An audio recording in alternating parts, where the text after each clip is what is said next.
Ochede okwatibwa kiddiridde musanju we ategerekese nga Bwogere Musa okubagulizaako poliisi y'e Wantone nti Ochede alabiddwako mu Wantone era wakakkalabiza era ekiddiridde kwe kusitukiramu okkakkana ng'akwatiddwa. Ono bwe bamutuusiza ku poliisi akkiriza era n'akakasa nti yatta Nakyeyune oluvannyuma lw'okufuna obutakkaanya n'amukuba okutuusa bwe yafa era n'assaako akakola tondeka nnyuma okutuusa olwaleero. Mu bimu ku byayogedde ku poliisi ebyamuviirako okutta Nakyeyune mwalimu ensonga ey'obutamulaga bantu ng'agamba amwagalira mu nkukutu ekyali kimulumidde ebbanga era n'asaba ab'eŋŋanda za Nakyeyune okumusiba olwo bafune obwenkanya. Ebyaliwo mukazi yafa nze yamutta abantu be bansibe osaba bakole ekibonerezo abafamire ye osaba abafamire ye bakole batya bansibe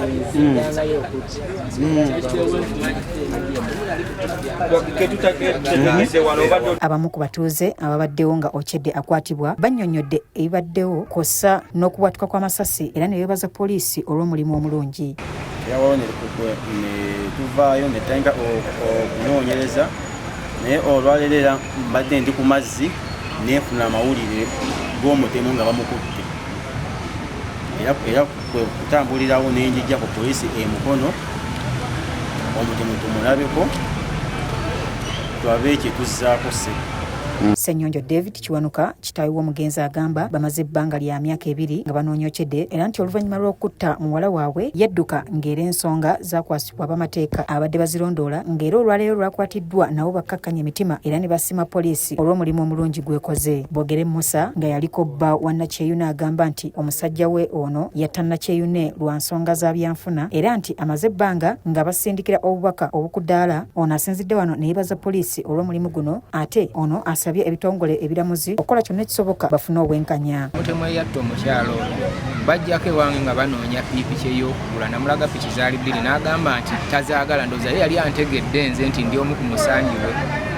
Ne bagenda bwe bagenda waayita ebbanga ttono ne mpulira obuvuyo nti mukazi wange bamusse omwami n'adduka n'agenda era twagezangako munoonya ne meseji yali zitusingiranga ku masimu agamba nti ye w'amaanyi tewali asobola mukwata naye ate ekimumazeeko endoozi enviiri ku mutwe olwaleero kulaba ng'asobodde okukwata.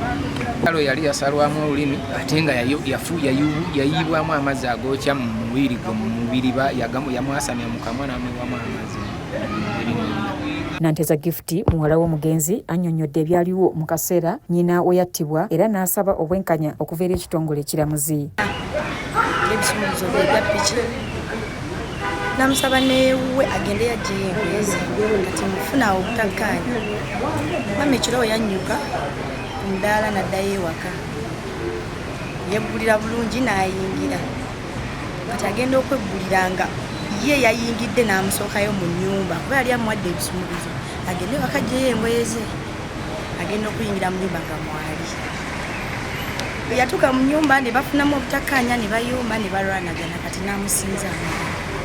Yamusinza amaanyi n'amufumita wano amufumita oba kyali kiso wano we wati n'amutema ne wano n'eno nkoona nayo n'amutema n'afumba amazzi mu ppoko n'agamuyiira ng'omusaayi guyiika n'agamuyiira okuva mu kamwa yenna yenna n'amugyamu n'olulimi olulimi yagenda olugjamu yagenda omuyiira amazzi olulimi amaze olugjamu.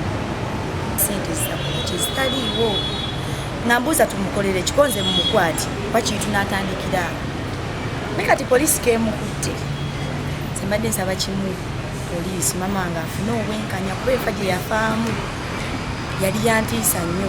Emisango gino Ochede yagizza mu mwaka gwa 2024 mu mwezi gwa Gatonnya ku kyalo ky'e Katosi mu Katosi Town Council nga Rachel Nakyeyune eyali atemeza mu gy'obukulu 32 obudde obwo yaziikibwa eggulama mu Buyikwe oluvannyuma lw'ebyava mu ddwaliro okukakasa nga Nakyeyune bwe yali attiddwa. Oluvannyuma Ochede aggiddwa e Wantone wakati mu bukuumi obw'amaanyi n'atwalibwa ku Central Police.